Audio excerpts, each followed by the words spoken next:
on your father, granddad? No. Hello, welcome back to Cactus City. I'm Jackson Inglis, and today we'll be going over episode 1 of my Bionicle collection. I'm going to do these in a random order, like no specific order, but like I figured for the first one, there's no better one to start with, zoom down camera woman. The original Tahu, released in 2001, set number is 8534. Yeah, the set name is just Tahu, and it contains 33 pieces. So obviously looking at this dude, you can tell he is the beast, or at least for his time. I can't really say he's aged well, but we'll get into that later. Story-wise, he is one of the 6 Toa heroes that arrive on the island of Matanui, and they each have elemental powers. There's 6 of them. His is fire. And basically what they do is like they have to go on a quest to find masks and then use them to defeat the evil Makuta that's taken over the island, essentially. That was the story in 2001. Obviously they expanded upon it greatly through the following 10 years.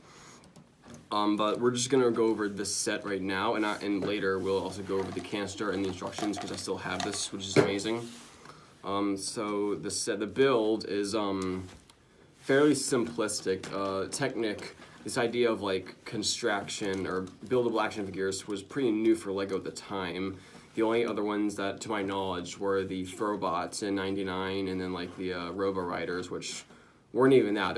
They were all just essentially motorcycles, but like they didn't really like know exactly what they were doing, so like they were just trying to like find whatever pieces they could use with the technology at the time and come up with something that looks somewhat like human-ish, because obviously, you know, head, 2 arms, 2 legs, essentially that.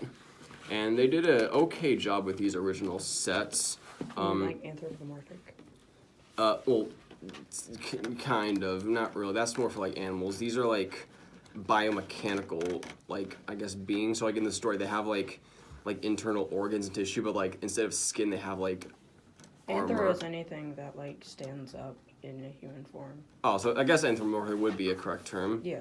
So I guess there we go. I've never seen anyone use that term for Bionicle, but I guess that wouldn't be wrong.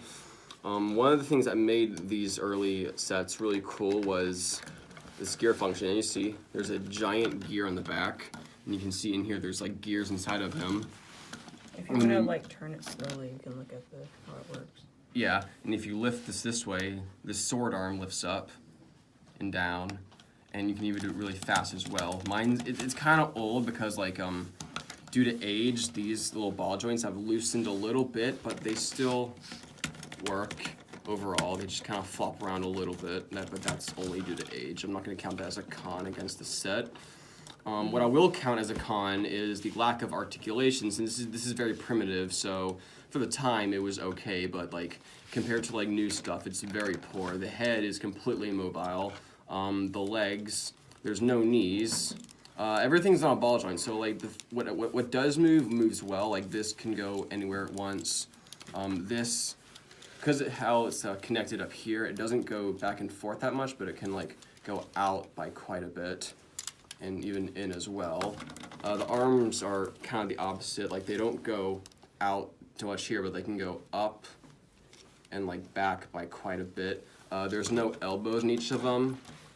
But like this guy, he has like a hand here. This is technically supposed to be a hand, and like those axles are supposed to be like his 2 fingers. Yeah, it was weird what they did with this. Can I see this one? Yeah, so like. Because like typically on the canister, in the pictures they'll have it as like a different, like they're bending in a different way. Yeah, they did it for CGI for like for promotional, but in reality, like the knees and elbows don't move.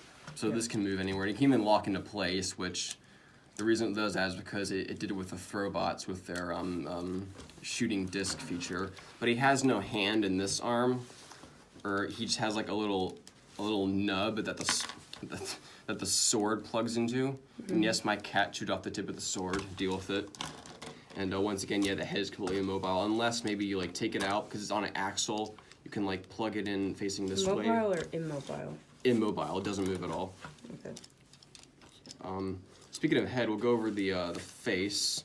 That's what they all looked like under their masks. They all looked like that. The only difference was like eye color, right there, and they all had masks. This right here is the Kanohi How, the mask of shielding. This is what Tahu wears, and it's very cool looking. It's like probably the second most recognizable mask in all Bionicle. The first one will probably be the Kanohi Ignite, Mask of Life. See, even hand can roll it.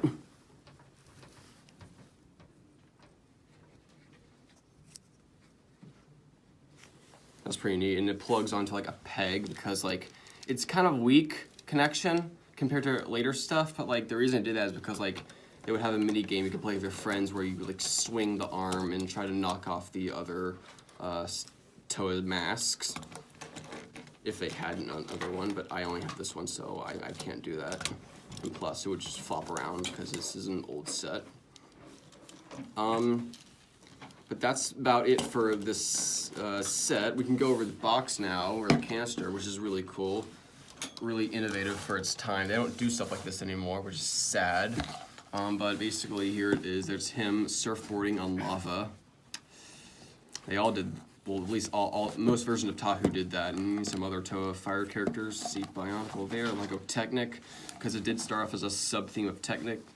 The same thing goes for Throwbots, 7+, Lego, and let me see, actually, let me set this back real quick. So basically what was cool, there's his name, Tahu. It comes with a poster, which I have at home.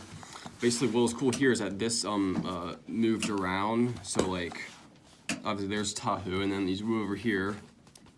There is Gali, Toe of Water, Onua, Toe of Earth, Lewa, Toe of Air,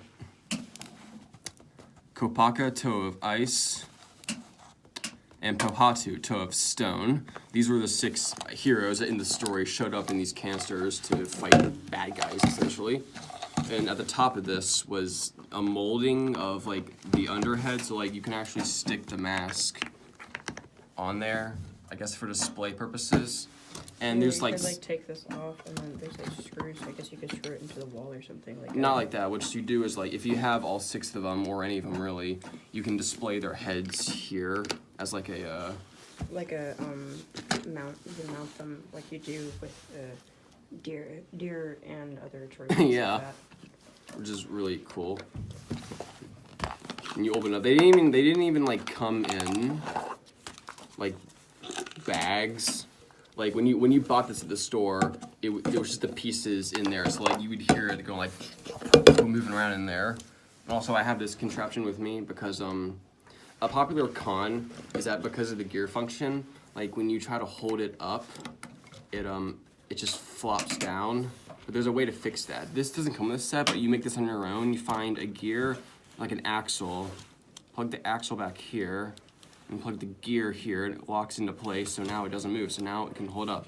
It won't flop down. I'll just leave it like that for now, but that's an easy way to fix that common problem. Here are the original instructions. These are really cool. The front is amazing. Open it up, there's the advertisement because Bionicle was brand new at the time. It was just advertising, I believe, based on the piece count, that might be Lewa. Just arriving on the island, and basically they arrived in pieces and they essentially built themselves. That's pretty much what the story was. Here's some instructions. I'm not gonna go through all these pages, but yeah. So that's the final one. 14 steps to build Tahu, showing off the gear function. And then this was cool. This is I believe it's called Toa Kaeda. Or at least this one is. There's another one that takes the other 3, but I don't know if that's also called it as well. But I believe this one is called Toa Kaeda. It's the combination model between Tahu, Onua, and Pohatu. Now, nowadays, with combination models, what you do is they give you a link and then you go online and find the instruction. But here, back in the day, they had the instructions like in the page or in the booklet. So like, see, if you have Onua, then steps 1 through 16 are in his instructions. Obviously, Pohatu here, the second third of the pages are in his, and then the last few Tahu 26 through 39 are with this set. And yeah, so this is basically like if you have all of them, you can like build this dude. And they actually bothered to put the instructions in the booklet and not a link to a website that they do now. It's amazing. And there's the final one. There's the finished product. On the back was kind of the advertisement. There it is, showing off the head function on the lid. Then the other masks or faces of the other Toa. There's Tahu. As I said, he's the Kanohi Hao, Mask of Shielding. There's Liwa. This is the Kanohi Miru, Mask of Levitation.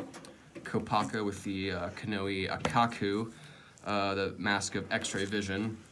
Pohatu, the Kanohi Kakama, Mask of Speed. Onua, Kanohi Pakari, Mask of Strength. And then finally Gali, the Kanohi Cow, Mask of Underwater Breathing. And they come in different colors, because like they would release, like the story is I have to collect so many masks. So like these come in like these come in like either green, white, or blue, red, brown, or black. So like you can find like a blue one of these, or like a black one of these, and like I guess little mini boxes that they released back in the day of like random masks. Nowadays you can just find them on eBay or Bricklink or whatever. But yeah, those are the instructions. Usually I wouldn't go over these since I don't have them, but because I still have them, it's such a iconic set, I'm just gonna go over it anyway. And the box as well. And then the set, overall I think this is a great set. It hasn't really aged that well when you compare it to like modern Bionicle or G2 Bionicle or anything else Lego is doing with like the buildable Star Wars sets, but for its time this was really revolutionary and it still holds up. I mean, so far, this is the only one I have at my house currently. All the other ones are at my other house, so I'm just playing with this in my free time, and it's still really fun, even though he doesn't do that much by today's standards. So that was my review of set number 8534 Tahu. I hope you enjoyed this review. The next Cactus City episode will be Hannah's Tomb Raider review. All right, yeah, it will be. This is Cactus City, signing out.